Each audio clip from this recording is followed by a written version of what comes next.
Brahim Diaz there subbed out with ice on his right calf as we see the final stats from the first leg.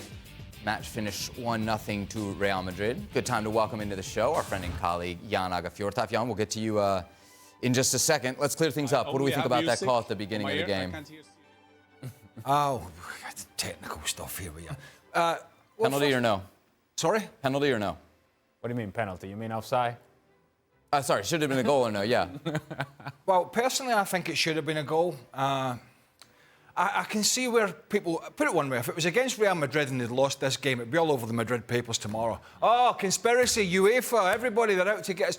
Look, there is an element of argument, as Ali said. The linesman went for the offside for Šeško, I'm 100% sure. I think that when they made the analysis of that, they saved themselves. They said it was offside. I'm 100% sure, I repeat myself, that the linesman thought Šeško was offside.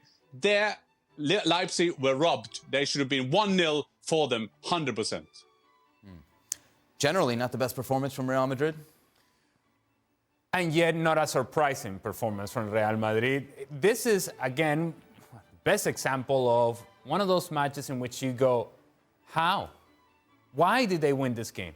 They shouldn't have, but it is Real Madrid and it is Champions League, and somehow they always seem to find a way. The truth of the matter is that their most valuable player today, MVP performance, was Andre Lunin.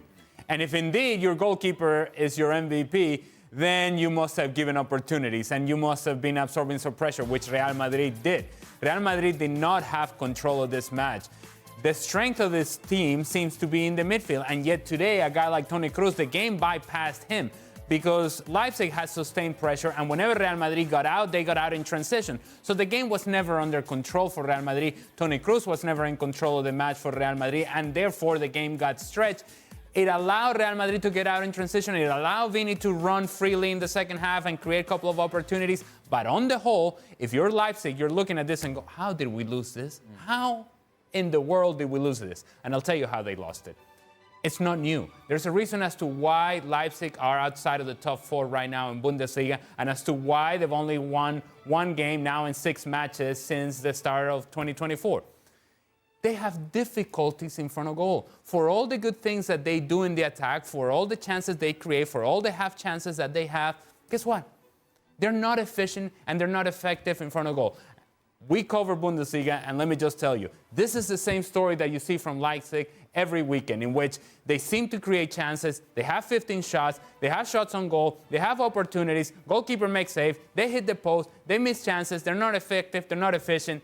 That's why they lose this game, and Real Madrid just kind of go into Leipzig, get the result they want, perhaps another performance, but it doesn't matter. One moment of brilliance from Brahim Diaz, great goalkeeper for Andre Lunin, 1-0. And if you don't take the chances, there's one side that has a history of burying you because of it, and it is Real Madrid. But I want to go back to this disallowed goal, because I think it's huge, because RB Leipzig have shown that with Real Madrid's injuries that they have, and they added another one tonight, at least one in Brahim Diaz, that they can get at them. Now, whether they can take the chances remains to be seen. So that disallowed goal was huge. And what got me was the way the officials dismissed it very, very quickly. And not sending... And this is a bugbear. This is the knockout stages of the Champions League. There had to be some element of debate. That was not a cut and dry offside. Automated offside, cut and dry. No. Send the match official over to the monitor and let, as the top official at the game, let him make a decision when he has 30 seconds to look at it and go, actually, I think he's impeding the goalkeeper, or I don't think he's impeding him. But at least let the match official, Jan, go and make a determination. Go on, Jan. I think it's interesting, the analysis of Al, because of course it is. Leipzig is doing what they've done in the Bundesliga lately. They haven't been in their best form. Real Madrid has done as they've done every time in Champions League. Remember a couple of years ago, they won the Champions League. In every round, they somehow found a way. But we can't discuss that performance without thinking of RB Leipzig not getting the 1-0. And I'm not saying this is a cover-up or anything. I'm just saying is that when Real Madrid go to Leipzig, those kind of things can happen with the bigger teams. I mean, that mystery is older than football is. And the thing is, if that was Real Madrid, do you think the referee will go and have a look at the situation? Of course he would. Would he done it with Manchester City? Of course. With Liverpool, with Bayern Munich, with the big teams. But RB Leipzig, and that is one of the reasons. Imagine a team like Real Madrid coming to Leipzig, going 1-0 down so early. This would be a different story. Coming to the final, Real Madrid in the final, Bellingham is man of the match. Nobody will think of that goal in Leipzig. And that is a part of us as well. So we have to put this in the analysis of that game. That was unfair. And you know how unclear this situation was, that even the match director, they're showing replays, and they're not quite sure as to what is it that they're looking for in this replay. Good point. It's like they're going back, even later as the match went on, they're sort of having to go back to kind of clarify, I think this is what they're calling. There wasn't a whole lot of clarity as to what was being called. Now, in terms of, I think we all agree that we don't think Luning gets back to that ball, and so therefore should not have been an offside. But that's the subjective part of it, and that's the interpretation of a referee. And to the point that Craig is making, then allow the referee to go and see it and indeed make that interpretation, seeing the full picture and understanding why is it that this guy is in an offside position. And then you make that interpretation by watching it once again, like we got a chance to do it 20 minutes later, because it wasn't immediately that they made it clear as to what is it that what had happened in that sequence of play. The referee did not get that second chance. We did, and eventually you come to a conclusion, well, I guess it's that little nudge. I guess that's what they're given. I don't know that I would have given it myself, but that was the interpretation. And even I don't want to dwell on it, but why not? Right. Well, you know, one of the problems, I tell you one of the problems, right, but there was a game here, and Ali's right, Real Madrid did not play well. We could have showed you those highlights again differently with 10 chances, maybe 6 or 7 decent chances for RB Leipzig, right? And Lunin making save after save after save. But let me tell you one of the issues here. UEFA do not want controversy. They don't. They want to brush all these things aside when they're going, and what's happening is, at these games, if you wonder how it operates, there will be a German host broadcaster, but there will be UEFA delegates hovering over and around match directors and whatnot, making sure that it's cleaned up as best possible, as if we're in the 1970s, right? And nobody's going to notice. And that's part of the problem. They almost try to, because we're all sitting there going, are we going to see a replay of this? I mean, are we going to clear this up? And it took so long, and that's the problem. They don't want any controversy, particularly when it's the big teams. Yeah. And that's fact. They can argue all they want. That, no, we're the same for everybody. We just let the directors cut the game. No, you don't. We know you don't. And that's part of the problem. Yeah, they don't want controversy, but they're getting confusion. Marco Rosa, the manager, after the match, even said he kind of didn't get a proper explanation of what had happened. He did. You're not getting the goal. No, but they couldn't. I mean, if you go to the referee and ask him, why did you not give it? They will have no clue why we didn't get it. Because there were 3 different situations, and they just put 1-1-1 and put all together to a decision. So, no, that was not fair. And it's a big part of this result tonight for RB Leipzig. Let's bring it back to Real Madrid. Obviously, Brahim Diaz gets a golazo. He's been terrific. How much did they miss Jude Bellingham in this match? Do you know? Well, look. I mean, they didn't play their best. He was there over the weekend, and they wiped the floor with Girona. This was a much different team than we saw over the weekend with Bellingham. You're going to taking Jude Bellingham out your side is going to have an effect.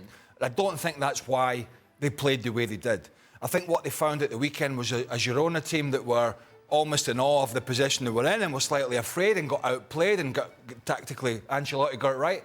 And we had a Leipzig side tonight that it's a way more physical, got a lot more pace, and had a lot more energy, particularly in the middle of the park. And I think that it wasn't so much Bellingham being out. The fact that RB Leipzig actually did, until the final third, did a damn good job. And will feel somewhat confident of going there and at least putting a show up and having a chance. I think they've given themselves enough within this game to say, we can go there and at least be competitive. But I don't think this was about Bellingham being in and out the side. I think it was about more than that. And to the point of Brahim Diaz and the fact that he scores the goal that he does, following El Derby against Atletico Madrid, where he scored a goal as well, he was asked about his performances and what it meant for the future for him in Real Madrid. And he essentially said, you know, if I get more minutes, this is the sort of stuff that I can do for this club. The same way that Jude Bellingham does, it's almost as if to say, look, I'm not Jude, but I can do some of the same things that he does, or I can do what I bring to this team, and I can do it well, and I can be productive. Give me a chance. Don't judge me before I'm out on the field, and allow me to do the things that I'm capable of doing. And to be quite honest with you, he has indeed been very good for Carlo Ancelotti and Real Madrid in the absence of Jude Bellingham. Jan, go ahead. Take nothing away from that goal. I mean, we can talk about Jude all day, all night long, but that goal is brilliant. There were so many aspects to that game. Sometimes when we make the goal of the round or the goal of the month and everything, but the first trick is doing fantastic. I mean, the left back or RB Leipzig, he's still looking for a way to get out. Then it's one or two touches at the opposition, he still managed to have the balance there. Then he comes into the danger area. Then you have to find that corner, and he finds it. That was as good as goal as you will see all this week in every league in Europe.